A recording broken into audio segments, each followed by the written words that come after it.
النهارده هعمل بوفتيك. اول حاجه معايا كده ميه بصل، هجيب بصلايه متوسطه هبشرها، وبعدين احط عليها شويه ملح وهقلبها كويس واسيبها تنزل ميتها، وبعدين معصرها كويس. وبعدين التفل هشيله طبعا في الفريزر، واخد الميه دي هحط عليها شويه ملح وشويه فلفل اسود وبيضه، واعصر عليها ليمونه كبيره كده، وبعدين هحط عليها معلقتين دقيق واقلبهم كويس كده بالمضرب لحد ما اخلي الخليط متجانس كده مفيهوش كلكعه. وبعدين هجيب اللحمه عندي، كنت حطاها ما بين ورقتين استرتش، لو ما فيش يبقى اكياس عادي، وهفضل ادق عليها، وانا بدق كده هسحب للاطراف لحد ما تبقى رقيقه خالص معايا كده، وتبقى مفروده بالشكل اللي انتوا شايفينه ده. ولازم ارققها عشان اللحمه طبعا بتاخد سوا اكتر من البانيه، يعني انا مش هتعامل مع اللحمه كانها فراخ، سوا اللحمه حاجه وسوا الفراخ حاجه تانية خالص.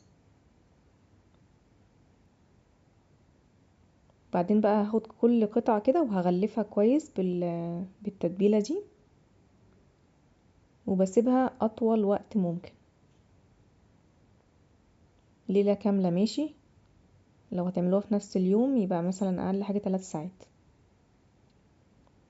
وبعدين بقى التغليفه الاخيره، هجيب البقسماط احط عليه نشا عشان القرمشه، واحط ملح وفلفل اسود وشويه كزبره ناشفه وكمون لو عايزين.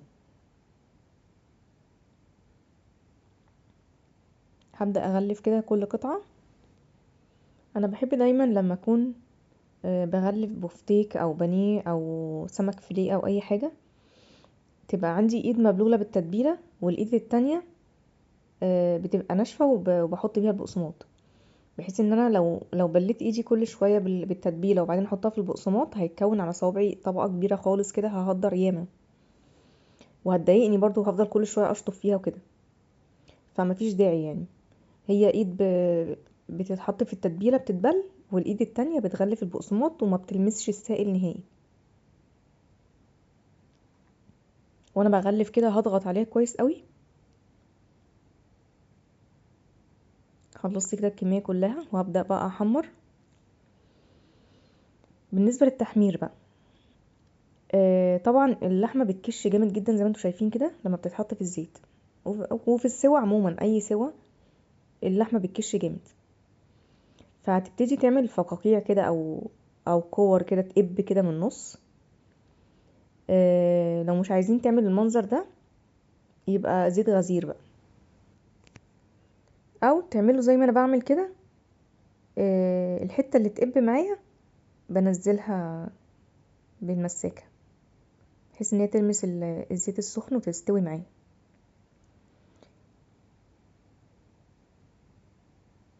وانا بحمر، انا يعني هسخن الزيت على الاخر، وبعدين اول ما يسخن معايا جامد هوطيه على الاخر واحط معايا البفتيك وهديله وقته في السوا، بحيث ان الطبقه اللي بره ما تتحرقش او ما تستويش واللي جوه لسه ني، لان اللحمه غير الفراخ.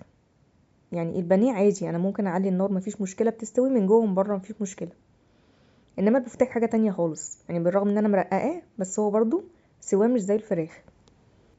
فهديله وقته في السوا كده وهخليه يستوي براحته، وافضل من وقت للتاني كده اقلب فيه. بس اول تقليبه يعني لازم اسيبه ياخد طبقه بس من تحت الاول، وبعد كده ابدا اقلب فيه عشان بس الايه الطبقه ما تفكش. على فكره دي انجح وصفه بفتيك انا عملتها.